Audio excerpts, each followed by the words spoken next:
Hey Hi. everybody, welcome once again. We got it. I'm pretty sure this means that we're going.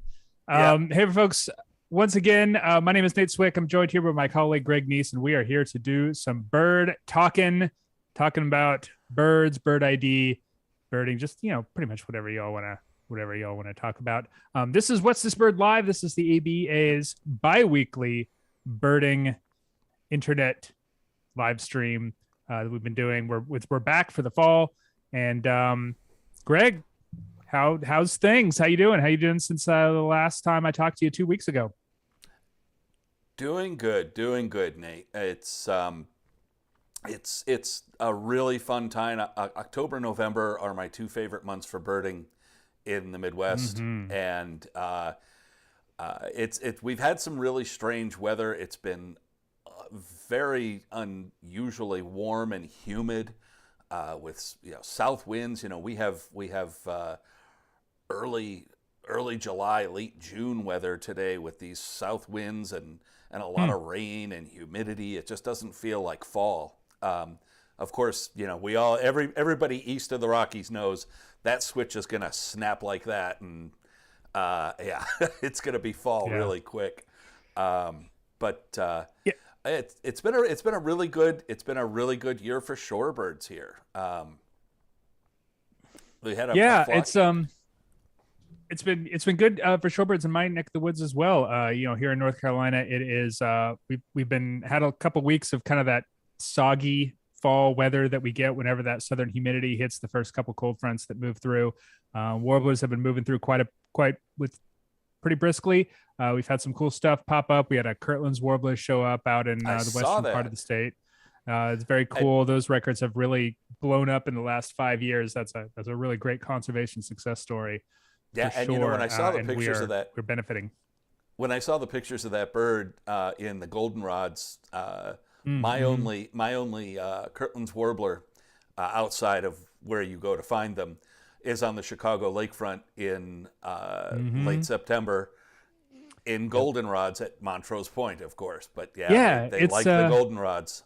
they really do. There was one last year, as I said, records of Kirtland's warblers in the southeast have really blown up in the last 5 years or so. We've about tripled our total account here in North Carolina in the last 5 years. And folks that follow rare birds in the ABA area know that there's been one in Maryland that's been very accommodating. Last year, around this time, we had a bird at Jordan Lake in Chatham County, and it was hanging out in kind of goldenrod scut, like on a rocky channel of just below a dam, and it's exactly like the habitat that the one was being seen in Maryland, exactly like the one it sounds like on the Chicago lakefront. They do have a Yeah, type, um, yeah, sort of near some water, near some goldenrods, some low willowy kind of plants, and lots of bugs. lots of bugs. And the Yeah, goldenrods are just great for insect eating birds this time of year. Um, absolutely. now So shout we've out. kind of Oh yeah, I think we're heading in the same direction. Yep. I noticed some people saying hello, hello, Vion Vias, Chris Ortega, Mia McPherson, who have said hi in the comments. If Yep. you have any questions about birds, please let them know in those comments. We're going live on all of the ABA's social media outlets. We can find us on and What's This Bird, and hopefully the other ABA groups if I set it up I think we've properly also on got Facebook. we've also got the Illinois Birding Network in here, Very good. and of course Twitter and YouTube. Yeah. Yeah. So if you want to be up to date on all these bi-weekly programs that Greg and I do, sometimes with special guests, then please subscribe, like, or subscribe the ABA's various social media outlets, and you will be kept up to date on all that stuff. And of course, if you have Absolutely. any questions about birds, please let us know in the comments. We are trying to monitor all of them as we are going through, and we'll be happy to take your questions about birds, birding, and anything feather related that you're Absolutely. And interested in talking about. you can go to aba.org/live to see all the previous episodes of this and other videos we've done. There are many. You can spend hours watching us talk about birds. I don't know why you would want to do that, uh, but you could. ah, you It's out know, there. It's an option for it's you. uh, you know, boring afternoon, you can make it more right. boring. It's a I don't rainy know. afternoon. That's right. That's right. So what we usually do here is that we have taken a few images from the ABA's What's This Bird Facebook group. If you are unfamiliar with that group, it is essentially a crowdsourced bird identification community forum. If you have a photo of a bird that you have some questions about, please, you can post it in the group, and our friendly members, admins, all that jazz will hop in and help you identify that bird to whatever detail you are interested in. It's a pretty friendly group, and we have tens of thousands of people in it now. It's amazing how we can go through and identify all those birds. I think 60,000 members. And once again, want to just give a big shout out to our moderators who just do a tireless job. So I guess we'll just jump right in here. Yeah, I think we vamped long enough. We've got some people watching on all of the stuff. We'll be back. So if you were ready to talk, we're ready to talk about some birds here. Yeah, so this one Greg. One is specifically for one of our viewers, Steve Huggins from Chicago. Hang on just a minute here. Chicago, Chi-Town. Yeah. So this bird was posted to What's This Bird and generated a lot of discussion, and then made its way to the Advanced Bird ID group on Facebook, where it generated a lot more discussion. And just a few minutes ago, when I popped these up and Nate and I were discussing before we went live, we run through the slides, and this one popped up, and he's like, "What the?" And I'm like, "Yeah, what the?" And yeah, usually we like to ease our way into these, Greg. I don't know why you're throwing up a Brainbird right off the. Sometimes bat. you just gotta sink or swim sometimes, and dive right into it. We're gonna dive into the deep end of the pool. So this bird. Shall we start from the very beginning? It's sitting on a wire. Yeah. Well, okay. So I think we can look at the general shape, sort of the size. There was another picture of it compared to a robin, and it was about a third of the size of the robin. Yep. So we know what size the bird is by the rather short conical bill. We can see that it's a sparrow. That pink bill and the eye ring immediately. I mean, anybody who's especially in the East who has been at this for any amount of time. One of the more common sparrows in the East is a field sparrow, and that's kind of the first place you would be expected to go. Is okay. Yeah, it's certainly. Got a pink bill and it's got a full eye ring. That's it. Yeah, and some other things that sort of stand out for field sparrow to me on this bird: a relatively plain face. Field sparrow is a very cute-looking bird. And by that, I mean it typically has a plain face, the very large, prominent eye. There are a few things that just don't quite say field sparrow to me. The eye line, especially in the left photo, looks a bit more, obvious than you would see on a field sparrow, which, as I said, has a very plain face. Typically giving a look more like the right bird. And the white chin, I don't usually see a white chin, or at least not a real noticeable one. It could be that the bird is turning away and the light is kind of hitting it. Yeah, I mean, the crown has this median. On the left picture, it's got this median blaze. That wide median stripe. At least it appears to. Yeah. And so, if the eye ring weren't so bright, and you looked at this bird and called it a juvenile white-crowned sparrow, again, a common bird. That's what I would call it if it weren't for the eye ring. If you made a really strong case for it, I would probably buy it. Yeah. I mean, I certainly lean field on this one, but not so much that I could not be convinced otherwise. I lean field also, but it's not a hard lean. Right. No, for sure. And so so the reason that I threw these pictures up here is because in the advanced ID group, some of the most experienced and highly regarded field ornithologists in North America have looked at these pictures and come up with different conclusions. Yeah. Yeah, I mean, that is certainly the problem of, yeah, some are saying that's definitely the white-crowned. problem with identifying birds from photos, just sort of generally, because I think that if we were seeing this bird in the field like all together, there would be some aspects of its behavior, of its habitat, of a lot of things that would sort of Sure. push us in one way or the other. But although habitat, I frequently see field sparrows and white-crowned sparrows in very similar sort of places, honestly. But white-crowned sparrows tend to be a little bit smaller headed, so like the picture on the left, whereas field sparrows are sort of large headed, like the picture on the right. It's crazy how you get two completely different impressions of how that bird, the proportions of that bird based on just it turning its head slightly. And if you stayed with this bird and hopped down on the ground and started to feed, I think you would almost forage. I think you'd almost immediately be able to identify it. Some people have thrown out the possibility of a hybrid. Could be. I mean, that'd be a different genuses, different genera, which would be more unusual. It's happened. But the main point here is there are some birds that are not going to make it to the checklist at the end of the day, that you just throw your hands in the air and you're like, you know what? I don't know. And you document those things as well as you can and learn as much as you can from them. Yeah, absolutely. I think that especially when you're a novice birder, sometimes you might get sort of intimidated by the presumption that you have to put a name to every single bird that you see, and that's simply not the case. And it's sort of freeing to sort of let go of that mindset, because some birds just can't be identified. And as your skills grow and as you become a better, more experienced birder who's been doing it for longer, the number of unidentified birds does decrease. I mean, you definitely get better, but it never reaches zero.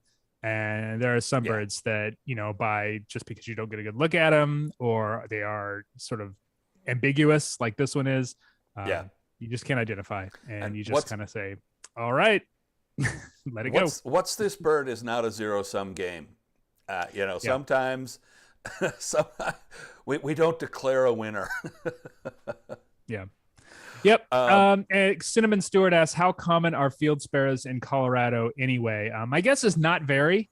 Right. But I know that our colleague Greg Neise, you're my colleague Greg Neise, our colleague Ted Floyd, who lives in Colorado in the Front Range, does note field sparrows with some regularity. So it's not it would be an uncommon bird, but not like a mega rarity or anything like that. But like a bird that you would make note of, but probably not put on your rare bird loader or something like that.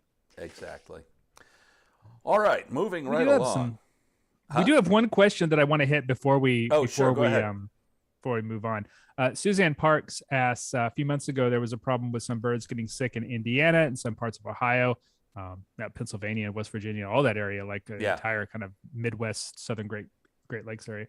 So people were advised to stop filling feeders. Is there still a problem with this, or is it now safe again to fill feeders? Great question. I've seen that in a lot of bird groups, people asking about that. My sense, at least down here where I am, a lot of the wildlife agencies have said that it is safe to put your feeders back out again.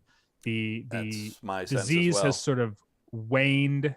It reached its peak in the summer and has since been sort of declining.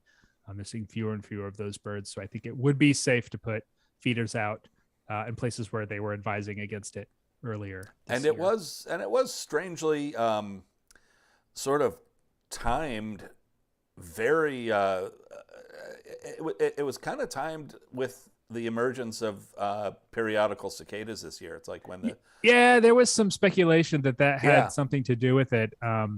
I don't know that it was anything beyond just a hypothesis, but it's sort of interesting. I don't know that they ever really came to any sort of conclusion about what was causing that, only that it's more or less kind of moved on. Exactly. And Chris Ortega asks if Zonotrichia and Junco hybrid isn't super uncommon. I've seen a couple. So Yeah, they're not that white-throated sparrow uncommon. and junco seems to hybridize with Yeah. some I mean, photos show. I see photos every couple of years or so of But one. they That's a do cool like looking bird. like to nest in exactly the same places. Yeah, yeah. And Len Kopka asks, so what's the most likely ID? Well, that's just it. There really isn't one. I mean, if you were playing percentages, you might say field sparrow, but as Greg said, it's not zero sum. If I were making an eBird checklist, I'd probably put sparrow spa, Yeah. and then put these photos and say, maybe like a shrugging emoji or something. Yeah, exactly. All right, going to move on here. And so what are you seeing here, Nate? Baton Rouge from Red Stick, Louisiana. Yeah, so this is a Pershing bird. Obviously, it's sort of long bodied and relatively short tailed, long wings, pretty heavy bill. That would lead me to the Virios, sort of warblery, but not quite. There's no passerine group of birds is quite like a Vireo, just in terms of kind of large body, short tail, hefty bill with a little bit of a hook on the end. Which we can see in that picture on the right fairly well. Exactly. Yeah. Yeah. There's just a lot about it that sort of says Vireo. And also they're sort of all over green and gray and frequently have a little bit of a pattern on the face where it appears that this bird does. And one other thing before you move on there is it might be hard to see here, but we can also see on the left-hand picture that this bird has gray legs, which is also which is also a Vireo giveaway. Yeah, so now we're getting into sort of what Vireo is it. It looks like it's got a little bit of a face pattern, as I said, which kind of narrows it down even further. Not much of an eye ring; it's more of an eye stripe. So that's sort of the red-eyed, Philadelphia, and warbling group of Vireos. All three of which would be moving through Baton Rouge, Louisiana, right now. I would imagine that all three would be, in terms of commonness. Red eye is always the most common migrant with Philly and warbling being sort of behind it. But there's a lot of yellow on this bird. A lot of yellow all the way from the chin throughout the sides, all the way to the underside of the tail. It definitely makes me think Philadelphia Vireo. Warbling Vireo can show some yellow as well, but tends to have a much less obvious face pattern. I agree. From what I can see, I can't. Yeah, from the left bird especially, I can't see the full face, but I can see what looks like a pretty strong eye stripe. And we can see what looks to be dark lores, and the bill is kind of small. Yeah, yeah, which is also cute. In favor of Philadelphia Vireo.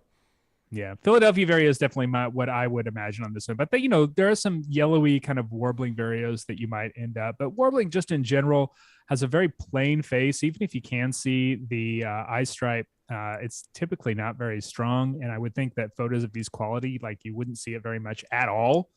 Yeah. Vianveas asked a good question. Is that natural yellow or yellow reflected off of leaves? We talked about that last time, how this is a time of year where the yellow could reflect off the leaves because the leaves are changing color and the light is low. What do you think about that, Greg? I think the answer to that is yes. I think we're seeing both. I think we're seeing a little bit of both. I think we're seeing some yellow in the upper breast, and maybe onto the flank, but I think it's definitely accentuated by the reflection of the leaves. For sure. And I think I like the fact that we have two photos here, both taken from slightly different angles. So it leads us to believe that it suggests that yellow is accurate because we're seeing it in more or less the same way in both of these photos. And I would not expect a warbling Vireo to have that much yellow. That's a lot of yellow. Yeah. Okay. Yeah. And nailed it. Nailed it. On we go. A lot easier than that sparrow.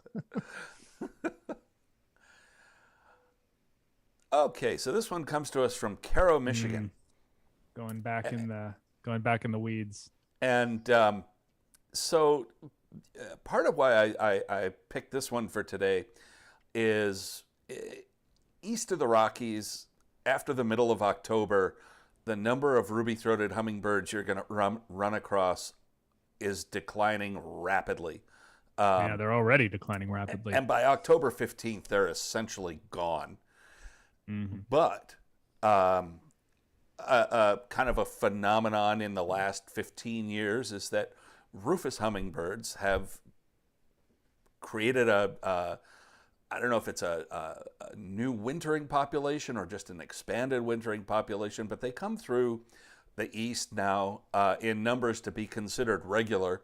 20 years ago, any hummingbird that wasn't a ruby-throated east of the Rockies was an RBA bird. And now Rufus hummingbird is kind of an expected migrant in small numbers. We have a dozen or so, or a dozen and a half every winter in North Carolina. We have 100 counties. I'm pretty sure now that they have been seen in all 100 counties now, which is pretty wild. Yeah. And again, 15, 20 years ago, that you might, on the East Coast, you might get one or two, and now they're all over the place. But so this is a Rufus or Allen's hummingbird. I mean, the amount of rusty red on the side of this bird and what looks to be in the tail is a dead giveaway. This looks like a young bird.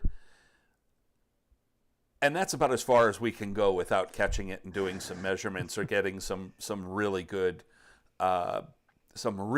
sharp photographs of the spread tail.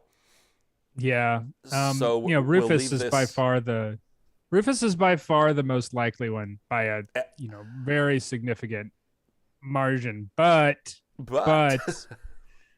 exactly, you can never be completely sure unless you get a good look at it. And certainly we're not seeing the things in this photo that would suggest that we can make a call on this bird at this point. And there are many states, I was going to say east of the Rockies, but east of Allen's hummingbirds range is almost the entire ABA area.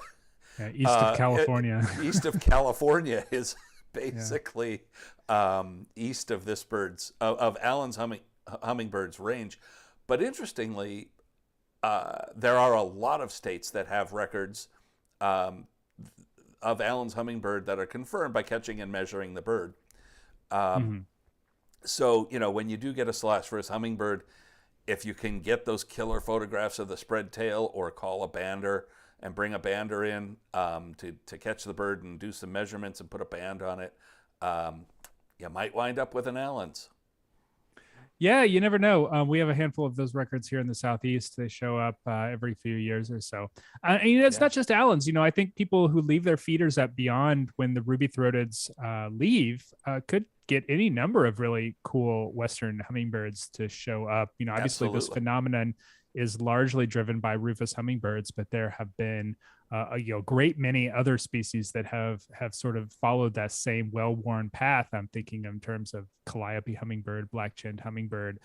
Those seem to be the next tier down in terms of likelihood. But even like really cool, weird stuff like Mexican violet ear and broad-billed and broad-tailed.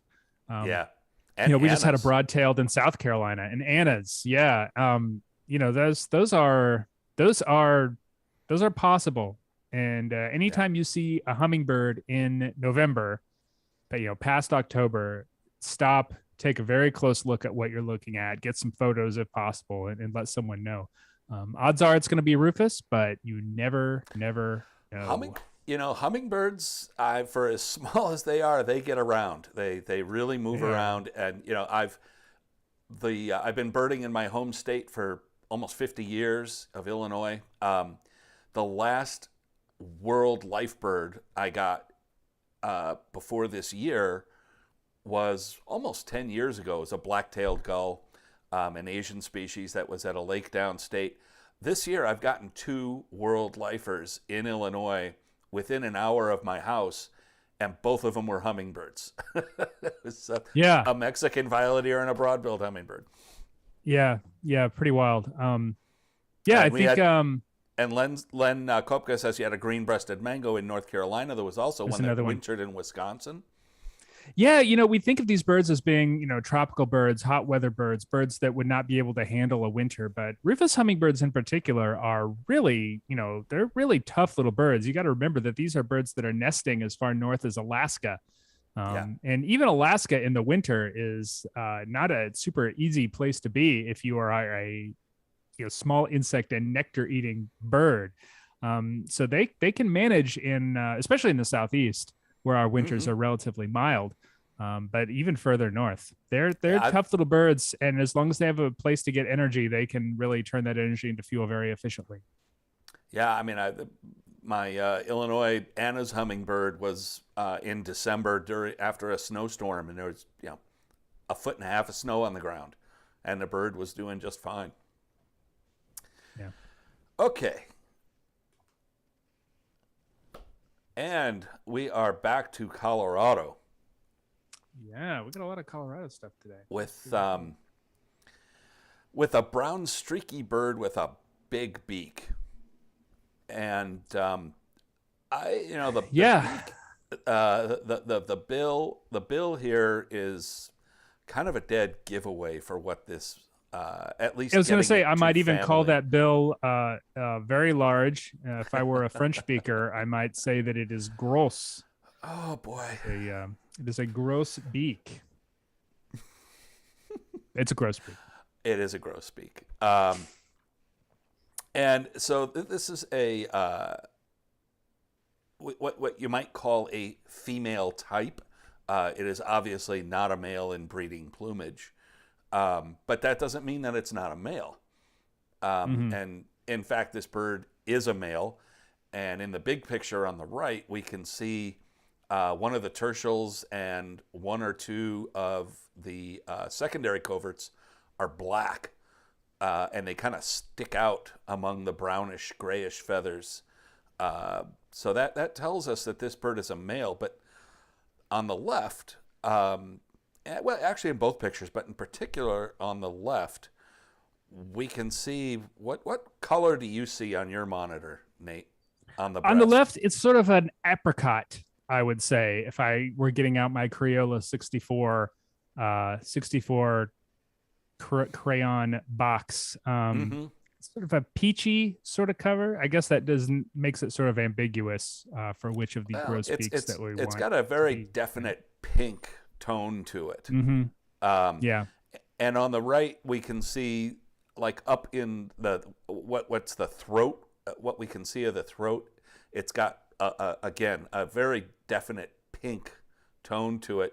And we can also see on the very bend of the wing a little sliver of pink. So go ahead.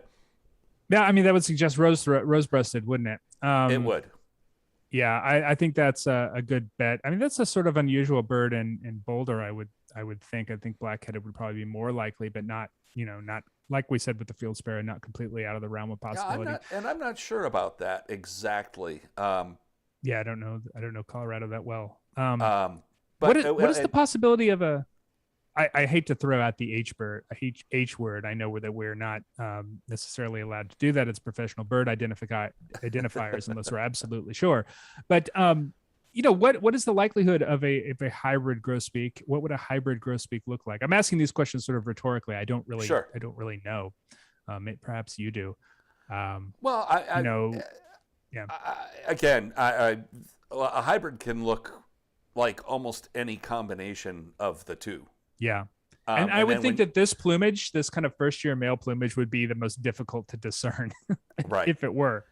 Now, in black-headed, I would expect it to look more orange, especially knowing that it's a male. That's fair. Just overall, I would expect this ochreish orange color overall, especially on the nape, like where the white malar kind of wraps around the auricular, the ear patch. I would expect that to be buffier and have more of an orange tone, and the breast. But the pink.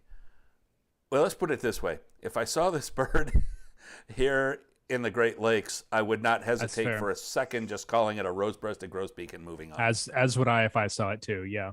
Another interesting thing to note before we leave this bird is that face Sure. pattern is often mistaken for another species of unrelated perching bird that you can find perhaps not super commonly in Boulder, Colorado, and that's purple finch. Yes. People typically make that mistake sometimes for around here. But what are some things that would make this not a purple finch besides the fact that bill is purple finch has a big bill, but it's not It that does. big. It's not quite that gross. It Purple finch is very brown and streaky. People often think it's some kind of a sparrow because it just got heavy blurry streaks all over it. So this bird has very fine streaks on the breast or on the side and the upper breast, and even the streaks on the back are finer than you would see on a purple finch. And of course now you see these big white spots on the wings, especially for sure. at the base of the primaries, and on the tips of the secondaries and the tertials and the coverts. And a purple finch would not. It has fringes on the wing coverts, but not like this. Yeah, all those big spots are definitely very much a grosbeak thing. I don't think I've ever Exactly. seen a finch with wings like that for sure. Yeah. Exactly. Len Kopka notes that the culmen is way too curved for purple finch. Yes, that is another thing. Purple finch This is classically true. has that straight culmen, very triangular shaped beak. And this one is more like the curved culmen of a house finch, which does not have the pattern. You would probably not confuse a house finch with a grosbeak. No. And one other thing too, purple finches tend to be chatty, and if you're watching a purple finch, they're gonna make some noise and let you know who they are by telling you that way too. Yep, that's true. Yep. Okay. Staying in Colorado. and this one, you're welcome, Colorado. Yeah. I like this one. When I saw this, well, first of all, it's one of the things that I tend to make fun of, and that is back of the camera photos, because it just makes everything harder. I was prepared to rant about this bird. Why are we doing back of the camera photos? Why can't this is terrible? Please take the time to download the photos to your phone or to your computer and put them on so we don't have to deal with these back of the camera photos. I've made more identification mistakes on back of the camera photos than I think I have on any other style, medium, whatever of birding. Absolutely. They are just made to mess with you. And that was before I figured out what this bird was, because I could not decide what it was. And I was just going to spend this time to rant about back of cameras. Absolutely. Photos, but I guess we'll talk about this bird. Well, and the back of the camera, it threw me off at first. But another thing that threw me off is my eastern bias. And we in the Great Lakes we see a lot. We see most of the warblers that you can see in the ABA area, and yes, definitely hits it right on the head. It's too yellow. And that yellow, really yellow. And Tim, of course, one of our moderators, pops in with the correct ID, and that is Audubon's warbler, which is the Autobox warbler, BOC, BOC's warbler. That's a pun that really works better in a visual form rather than speaking it. Yeah. But yeah, when I first saw this bird, I immediately thought pine warbler. Fair. Just because that's what it looks like at first. But and this time of year, pine warblers can give you about 1 million different looks too. They can be really confusing right now. But that's my eastern bias showing, because yellow-rumped warblers don't look like this where I live, and in Colorado, yellow-rumped warblers do look like this. Yep. I can talk a little bit about my my thought process on this bird when it first popped up. And Timothy Condon on YouTube says, "Thank you for all the Colorado content." You're very welcome, Timothy. You could thank Greg. I had no idea all this Colorado content was coming. Anyway, so I looked at this photo and like because I also have an East Coast bias, and what I mean by that is that my brain sort of sorts birds based on what I feel like I'm most likely to see, just based on my experience around here. And this bird does not necessarily check any of those boxes immediately, and so I'm sort of flummoxed when I first see it. But yeah, I can see why Greg thought pine warbler. It looks awfully yellow underneath, though I think that's more of a camera artifact, both the photo and the BOC aspect. But that bill does not look big enough for a pine warbler. Pine warbler has a big honking bill, like almost Virio like for warblers, and so it didn't quite fit that. So I thought, maybe prairie warbler. Prairie warbler has a bit of an eye ring, and it's awfully yellow underneath. And I've been fooled by a lot of kind of first year prairie warblers before. They can be really confusing, but it doesn't quite fit. The shape is wrong for a prairie warbler. They tend to be kind of lithe and skinny and kind of small headed when you see them. And so I thought for a second, and then then it kind of hit me. Audubon's Audubon's warbler.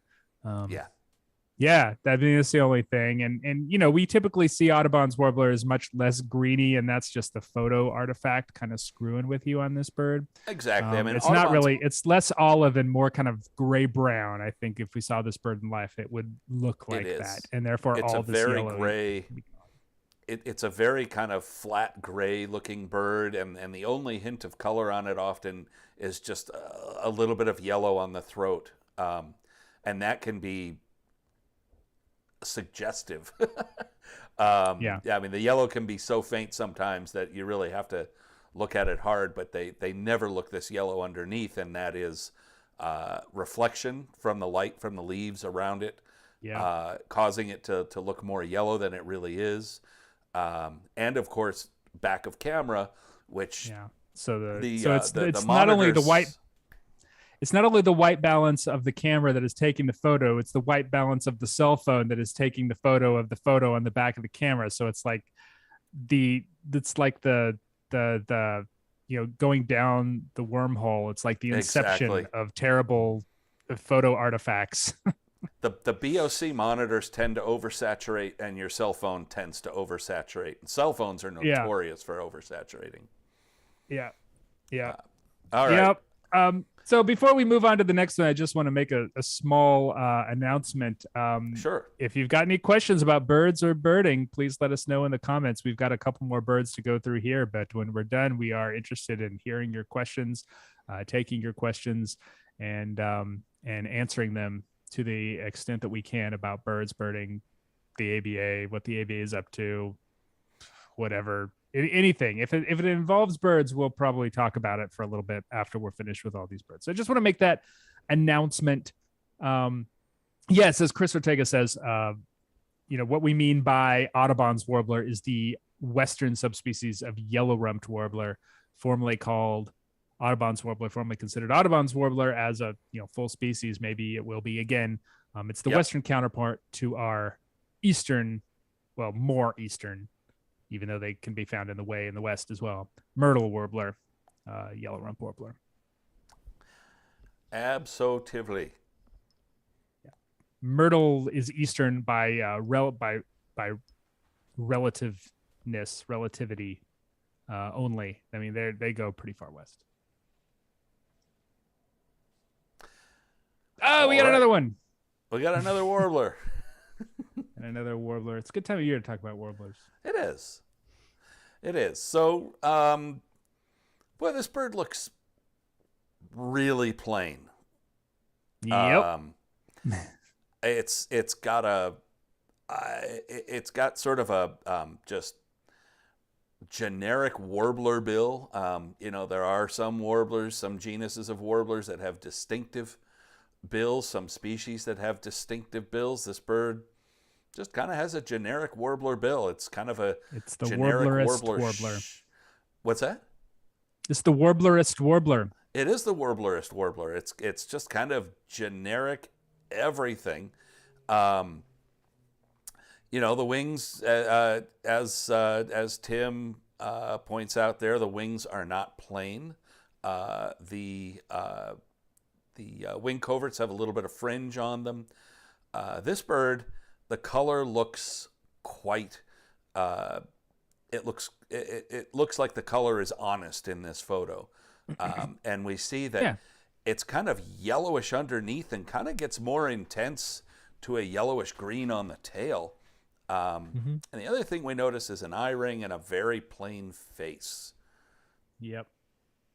Yeah, yeah, there are a couple different birds that this could be, I suppose. And we can talk about those. That when I think of plainest warblery warblers, there's two that stand to mind. One is orange-crowned warbler, Mm-hmm. which is very much a late migrant, so the timing Mm-hmm. is a little bit early for that one, especially all the way down in South Padre Island. And yellow warbler, which is very much our I think our warblery warbler. Yeah. This seems more like a yellow warbler to me, just because it's yellow all around. Yellow warblers have such a very plain face, big eye, and a fairly large bill, and a little bit of a pattern on the wing, but not a bunch. If you just see like an all over kind of greenish yellow bird, that's with a big bill, it's a yellow warbler. Orange crowned warbler, when I see those, has it doesn't have as much of an eye ring, though it can have a little bit of an eye ring, but it's got such a tiny little bill and just like a short little compact body with a short tail. This bird just strikes me as very lanky, very long, big bill, long tail. That's much more yellow warbler than orange crowned, though superficially they can be sort of similar. Vian points out, he says that he's confused by the orangish front. Well, that's South Texas for you, where there's still a lot of stuff flowering, and this bird has been stuffing its face into flowers, and that's pollen on the bird's face. Another thing to note is that in South Texas, there is a subspecies of yellow warbler called mangrove warbler that sometimes does show quite a bit of kind of maroony orange on the front of the bill. So it's quite possible that I think maybe this bird could have some mangrove genes in it and therefore expresses it in a little bit of orange. But I think it's probably more likely that it's got some pollen on its face. Not uncommon for birds this time of year, any time of year, actually. Yeah, well, I've seen plenty of orange-crowned warblers in South Texas in November that have orange stain on their face from digging around in flowers. Yeah. So yes, this is a yellow warbler. Looks like a first-year bird. Yep. Yeah. They migrate, to Middle America, Central America, but a lot of them overwinter in the Southeast United States. I've seen yellow warblers, even where I am, into January and February. Sometimes they hang around. They're not an obligate migrant. They're a what's the term for that, Greg?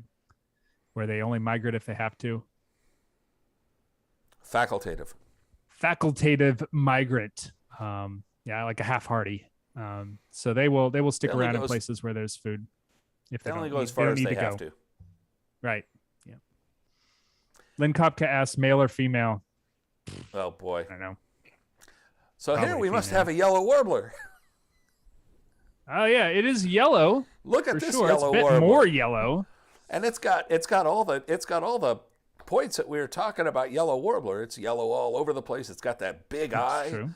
Yeah, and it's just a yellow warbler with a big black eye. But let's take a moment and look at this bird a little bit more closely. The and I'm gonna shape seems really different. It does. I'm gonna back this up just for a second. Hopefully this won't blow. Look at the wings up. too. The wings are less patterned, much plainer. Yeah, well, I mean, it's we have two different plumages here. I don't believe this bird is a juvenile, but look at the bill, the length and the shape and the size of the bill on this bird, the tail. And the bill on this bird, it's shorter and it's a little deeper, and it's a different shape, and that big eye and the short bill gives this bird its face a different impression. For sure. There's something else going on here too that you can see in both pictures, so it's not likely to be artifacting or something else, and that is that it has a dark crown and a pale yellow supercilium. That's defined by this dark crown. For sure. And this would be a Wilson's warbler. which is a Yes. common migrant, particularly in the West. But yeah, I mean, just look at the different shape. We don't always, sometimes field guides don't always show this very well, especially some of the older ones that are, Yeah. drawing birds a lot from specimens from dead birds that they find and not birds in life, where Exactly. the shape really stands out. Look at the way this bird is perched. Look at the way it kind of cocks its tail. It's a very long tail. It cocks it, and those wingtips are sort of below the tail, the base of the tail, and sort of gives it a very kind of very distinct posture compared to that yellow warbler, which is kind of lanky and long, and the wings kind of lay across the top of the tail. Yeah, totally different. It's something that you would absolutely see if we were looking at this bird, and like I can almost imagine seeing it moving around and bopping in a kind of a much more, I don't know, cheery sort of way, active sort of way, swinging that tail around back and forth, as opposed to a like yellow, which is kind of a slinky, a little more slinky sort of warbler when it moves around. Kind of like a chestnut-sided warbler as well. Very much like a chestnut-sided warbler. They do it as well. And a lot of times, even if you only see the profile of a chestnut-sided warbler or a Wilson's warbler, you can identify it even if you don't get any of the color, just because of the way it holds itself, holds its tail, holds its wings. All right, I'm going to move on here. And this one comes from Connecticut. And it's another brown streaky bird. Looks like looks like maybe a sunflower stalk or some kind of a kind of a prairie plant. So we can kind of get a feel for how big this bird is. It's got this kind of pale, buffy overall color with some strong streaking on the head and a lot of streaking on the face. So what are you seeing here, Nate? Yeah, so when people see kind of brown streaky birds in a prairie habitat, a lot of times they are immediately drawn towards sparrows. Sparrow is the thing that they and for good reason. There's a lot of sparrows in that sort of habitat, but this bird is not a sparrow, though it is commonly confused for one. And some things that kind of stand out that are not really sparrowy. The bill is, it's conical, but it is pretty long too. Like it's not quite as short and stubby as I would expect to see on a sparrow. And the tail, however, the sparrow that this would most be confused with, that's true. It does have a long bill for a sparrow. Yeah, one thing we see, and again, this is kind of birds' feathers move. Birds can do all kinds of things with their feathers. But this bird has a kind of a ruff on the back of its neck. And in another plumage, that ruff would be a different color, and it would really stand out. So this is a bobolink, and I'm gonna and I was gonna point out another thing that sort of says bobolink, which is not a sparrow, it's an icterid, so it's related to orioles and blackbirds, is the really long wings. I mean, this is a very long distance migrant. See, now that's where I was going with this, because what we have here is this bird on the left, which is a bobolink, and a juvenile LeConte sparrow on the right, which is a LeConte sparrow. That's a juvenile LeConte sparrow, and that's what is most frequently, people get on a bobolink and they think it's a LeConte sparrow, and you can see it's got that open face. This particular one is not quite as buffy as LeConte sparrows often are, but they can be ranged. But look at the wings, what Nate was pointing out. Look at the long primaries of the bobolink on the left and the almost non-existent primaries of the very short distant migrant LeConte sparrow on the right. Yeah, another interesting thing is like I don't think I've ever seen a LeConte sparrow like out in the open, like for more than like a split second. Because they really like to hide, whereas a bobolink will sit like on top of the grasses and just kind of hang out up there. Well, I took this picture of the bird on the right at the Illinois Beach State Park Hawk Watch in Illinois. Oh yeah. And Okay. it's that Hawk Watch is LeConte sparrows show up there frequently in October, That's and interesting. they just kind of like tee up right in front of everybody at the Hawk Watch and give us some pretty good looks. That'd be cool. My experiences with the con sparrows are decidedly less accommodating. And orange They're in, rump like flying away.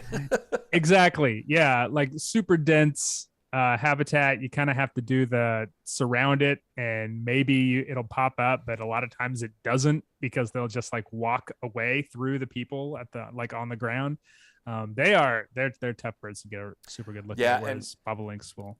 You know what? I didn't have a picture of this bird showing its back full on the way that we do with the bobolink, but also the pattern of the LeConte sparrow and grasshopper and Henslows and Bairds for that matter and Nelson's. Well, Nelson's is different. It's got a dark back with streaks on it, so leave that one off. But LeConte's grasshopper, they have this really intricate scaled pattern that's really quite beautiful when you can see they're really it nice sparrows. flat on, and it looks nothing like a bobolink when you can. But get there's a that lot of kind a view bobolinks of it. moving right now, Yes. especially if you live in any sort of coastal habitat. They really like those sort of coastal marshes. It seems like in the fall, they'll sometimes move through in pretty big numbers. And if you can get familiar with their flight call, you might see them in some other places too, because they'll fly over. They're neat birds. They all look like that though. They all look kind of streaky and plain right now. They're a bird that goes through they go through two complete molts every year, don't they? That's one of the unusual. So. Yeah, one of the unusual species that does that, and they look completely different than they do in the spring when the males have that beautiful glossy black plumage with the apricot pink kind of tuft on the back. They're neat birds. Well, that's what that's what we're looking at here is, put aside all the markings on the feathers and just look at the structure and look at the way the bobolink has that ruff on the back of the neck and those long wings, and it's just a very different looking bird. Yep. Ozivorous rice bird, rice eating. Chris Ortega says he dipped on a bobolink in San Francisco this week. I would imagine bobolink is pretty uncommon on the West Coast. Yeah. All right, we're going to move on here. This is what we promised you, Viam. Yep. This one's for you. So here we have probably two of the most sought after warblers in the ABA area, one of them in particular, and two of the most frequently confused warblers in the ABA area. And on the top, we have we could say that's a first-year female, or definitely not a male, breeding plumage mourning warbler. And same thing for the bird on the bottom, which is a Connecticut warbler. And so what do you see in here, Nate? Boy, like as I said last time we did this, when Viam asked this question of us, how do you tell these two birds apart? I do not see either of these species nearly often enough to be super comfortable with this identification. But some things that stand out to me that I know sort of classic field marks is look at that eye ring. Connecticut has the full eye ring all the way around the eye. It's gives it a very kind of quizzical, naive expression, whereas the mourning warbler has the broken eye ring. So it's got an arc on the top and an arc on the bottom, similar to McGillivray's warbler, which is the third kind of bird in this group that would have a much more obvious eye arcs. But that's a big part. They just act differently in my experiences. Connecticut warblers are so weird. They spend a lot of their time on the ground. They walk rather than hop, which is a very uniquely Connecticut warbler. Connecticut warbler and ovenbird, I think, are the only two warblers that walk rather than hop. Yes, and Connecticut warbler, when you can see it on the ground walking, it's no question about what. There's no question about what. Yeah, they're like a little mini robin. Because it walks like a little chicken. It Yeah. bobs its head. If you've ever seen a pipit walking, it walks like a pipit or Yeah. a chicken. Yeah. And it picks around. It looks like a thrush, but it walks like a chicken. Yeah. But look at how compact it is compared to the Yeah, bird for sure. above. It's got a shorter tail and it's more thrush-like, and it just gives a very different impression Yeah. than mourning warbler. Yeah. And I mean, and one of the things that like the places that you find them are rather different. You know, in my experience, Connecticut warbler, at least where I live, people will find them in like reedy, sedgy areas almost, where there's not just like they walk around in the reeds and the sedges a lot of times, yeah, especially in migration. Whereas mourning warbler will be in more of a kind of classic warbler, brushy, tangly sort of area.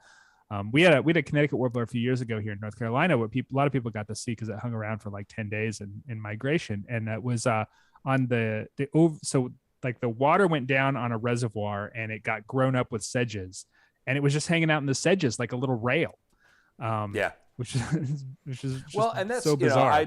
one of the great things about living in Chicago is that the Chicago lakefront is probably one of the very best places to see this bird, the Connecticut warbler, that is, outside of its breeding grounds. And it's certainly much more pleasant than trying to see it on its breeding grounds, because you're being destroyed by mosquitoes and black flies while you're trying to get a look at this little bird skulking around. But particularly in the fall, Connecticut warblers are not all that difficult to find in the parks on the Chicago lakefront. And they do come out in the grass and walk around if you're still and quiet. And when you do flush one, you know, they will perch up when you're walking along. They'll perch up, and they'll tend to not move too much and just wait to go back down to the ground to feed. Whereas mourning warblers move around like other warbler species in the understory. They'll go up. You know, they're not canopy birds, but they'll go up fairly high in the trees. Whereas Connecticut warbler just really doesn't want to be very much off the ground bird. Yeah, yeah. They're both for most. You know, even though there are places in the ABA area in the U.S. and Canada that are more common than others. Where they are more common than others, it's always a real treat to see either of these birds. Yeah, it's really cool. It's really cool birds. Okay, and we are almost done here, but this is the point where Nate is just going to sit there and say nothing for a moment or two, and I'm going to tell you about the American Birding Podcast, which is hosted by Mr. Swick here with me, and it is every other week, an hour. It's every week now. Or it's every week now. That's right. It is an hour or so discussion with some really phenomenal guests, and it is.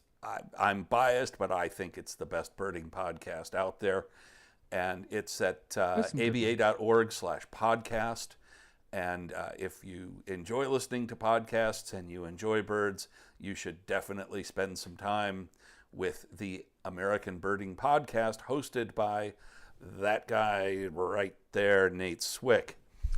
Sure. Yeah, you can find it wherever you can find podcasts, Apple Podcast, Stitcher, whatever you like to, whatever dispensary of podcasts you prefer. We're on all of them. Well, every Thursday, you know, if you enjoy chatting about birds with interesting people, it's a good one. Next week, I'm working on this really cool episode about the trip to Colombia I was on a couple months ago. Finally putting that together, so I'm very excited about that.